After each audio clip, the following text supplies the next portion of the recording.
Shalom, selamat pagi Bapak Ibu, Saudara sidang jemaat yang diberkati dalam Yesus Kristus.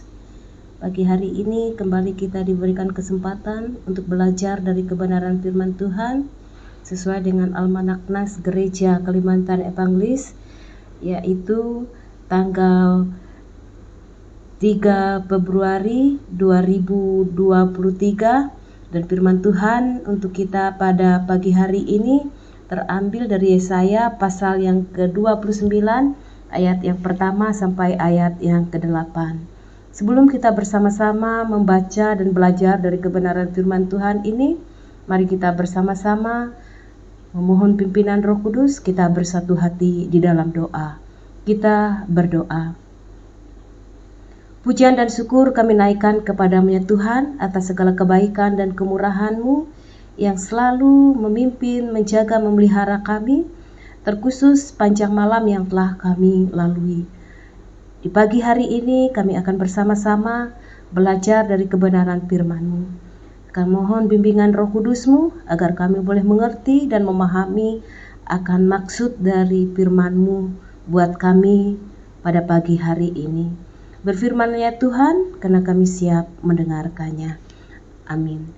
Firman Tuhan untuk kita pada pagi hari ini yaitu Yesaya pasal 29 ayat yang pertama sampai ayat yang ke-8 di bawah judul Yerusalem terkepung tetapi diselamatkan.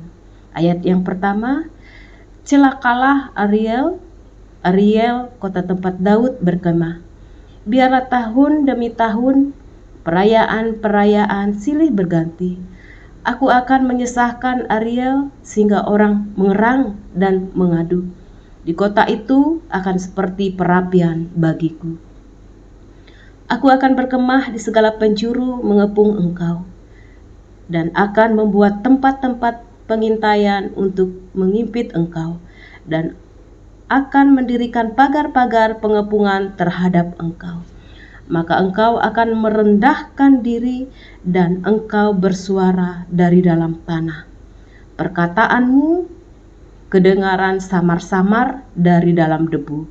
Suaramu akan berbunyi seperti suara arwah dari dalam tanah. Dan perkataanmu akan kedengaran seperti bisikan dari dalam debu. Akan tetapi segala pasukan lawanmu akan hilang lenyap seperti abu halus, dan semua orang yang gagah sombong akan menjadi seperti sekam yang melintas terbang.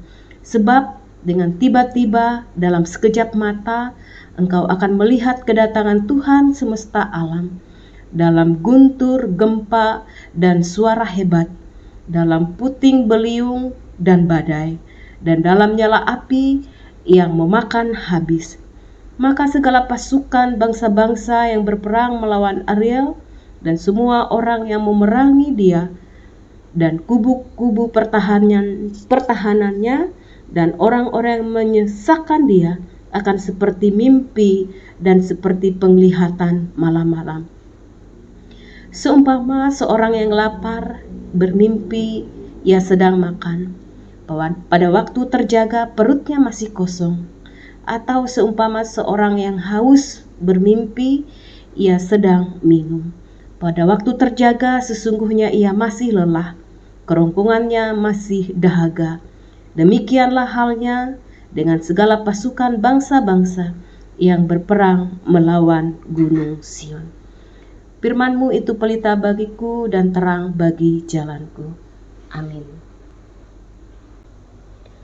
Bapak Ibu Saudara sidang jemaat yang diberkati dalam Yesus Kristus, dari kitab Yesaya pasal yang ke-29 ayat 1 sampai 8 tadi saya mengambil satu tema, yaitu ketika Allah sulit dipahami. Bapak Ibu Saudara, dalam bacaan kita Yesaya menyampaikan bahwa Yerusalem akan mengalami pengepungan oleh musuh. Keadaan mereka pada saat itu akan sangat mengerikan. Itu bisa dilihat pada ayat yang pertama sampai ayat yang keempat. Memang pada akhirnya Allah melepaskan mereka. Namun Cara Allah menolong umatnya sungguh mengerikan, karena dengan menimbulkan guntur, gempa, suara hebat, puting beliung, badai, dan nyala api, seperti yang disampaikan pada ayat yang ke-6, memang semua itu membuat musuh mundur. Tetapi penduduk Yerusalem juga merasakan kengeriannya. Bagaimana mereka bisa melihat bahwa hal itu adalah cara Allah menolong mereka? Mungkin saja pada akhirnya mereka justru bersungut-sungut karena ketakutan. Sudah dikepung musuh, mereka masih juga harus dikelilingi bencana alam. Bapak, Ibu, Saudara, mungkin kita sesekali mengalami peristiwa yang membuat Allah sulit dipahami. Dalam situasi seperti itu, sebaliknya kita berusaha untuk diam dan tenang, melihat ke dalam diri kita dan bertanya, mengapa Allah mengizinkan keadaan yang sulit terjadi? Apa yang harus diubah dalam hidup saya? Kita perlu merendahkan hati dan melakukan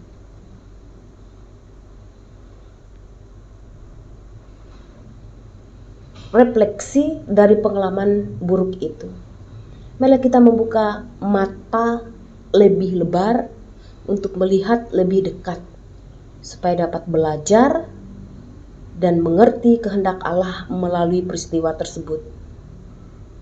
Kiranya dengan usaha tersebut, Allah yang tadinya sulit dipahami akan semakin kita kenal lebih dekat, dan dengan demikian kita dapat melihat berkat-berkat Allah yang tersembunyi dalam kehidupan kita. Kiranya dengan pertolongan Tuhan kita dimampukan untuk melakukan kehendak-Nya. Amin. Bapa di surga, Bapa dalam Yesus Kristus, kami mengucap syukur serta berterima kasih untuk kebenaran firman-Mu yang boleh kami sama-sama renungkan pada pagi hari ini. Ajarkan kami untuk selalu berakar hanya di dalam Tuhan, kendati pun kami menyadari melewati pemahaman kami terhadap Engkau, kadangkala kami sulit untuk memahami setiap rencana dan kehendak Tuhan yang terjadi atas kehidupan kami. Kiranya melewati firman-Mu pada pagi hari ini mengingatkan kami kembali supaya terus belajar mengerti kehendak Allah melalui setiap peristiwa yang terjadi atas kehidupan kami, sehingga itu menjadi satu pembelajaran yang berharga bagi kami untuk bisa mengenal lebih dekat lagi Allah yang kami kenal dalam Yesus Kristus. Meteraikanlah firman-Mu ya Bapa, sehingga boleh bertumbuh, berakar di dalam hidup dan kehidupan kami. Terpujilah nama-Mu ya Tuhan. Pada pagi hari ini kami menaikkan doa syafaat kami, terkhusus untuk jemaat yang ada di Bukit Nyumbung, Trans Bahitom. Tuhan, Engkau berkati kehidupan mereka pada saat ini, memberkati setiap usaha pekerjaan yang digeluti oleh sidang jemaat-Mu, memberkati anak-anak, remaja, pemuda, orang tua, bahkan yang lanjut usia, sehingga mereka pun terus ada dalam penyertaan, pemeliharaan dan perlindungan yang daripada Tuhan. Untuk setiap pelayanan yang dilakukan di sana, Tuhan Engkau berkati agar melewati hamba-hamba Tuhan yang melayani jemaat yang ada di Bukit Nyumbung, Trans Bahitom, diberkati melewati kehidupan mereka. Terima kasih ya Bapa, apa yang mereka lakukan, apa yang mereka kerjakan diberikan kemudahan, kelancaran, terlebih keberhasilan yang daripada Tuhan semata-mata.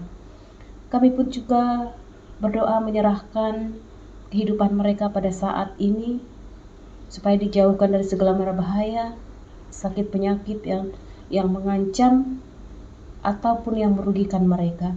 Tutup bungkus selalu mereka dengan kuat kuasa darah-Mu, agar perlindungan Tuhan nyata di sepanjang hari-hari hidup mereka. Terkhusus kami pun juga berdoa pada pagi hari ini untuk setiap kami hamba-hamba Tuhan yang melayani, khusus di Resort Puruk Cahu, dimanapun kami ditempatkan, baik pendeta, vikaris. Tuhan, Engkau berkati kami sehingga melewati pelayanan yang Kau percayakan, nama Tuhan dipuji dan dipermuliakan, dan kami boleh dan mampu menjadi alat perpanjangan Tuhan di dalam segala tugas, pekerjaan dan pelayanan yang Kau percayakan. Anugerahkan kami selalu kekuatan, kesehatan, terlebih-lebih kesanggupan, agar kami mampu menjalankan setiap tugas dan pelayanan kami dengan baik, sehingga nama Tuhan dipermuliakan. Begitupun juga dengan sidang jemaat-Mu yang mendengarkan firman Tuhan ini, kiranya Engkau memberkati hidup dan kehidupan kami, sehingga kami boleh senantiasa menjadi berkat bagi orang-orang yang ada di sekeliling kami. Sepanjang hari ini ya Bapa, kami mau serahkan hidup dan kehidupan kami hanya ke dalam tangan kasih-Mu, dan sekiranya sepanjang hari ini penghormatan hanya kami berikan kepada Engkau Allah yang kami kenal dalam Yesus Kristus. Terima kasih Bapa, terima kasih, ini seru doa kami yang kami serahkan hanya di dalam nama Yesus Kristus yang adalah Tuhan dan Juru Selamat kami yang hidup, yang mengajar kami berdoa.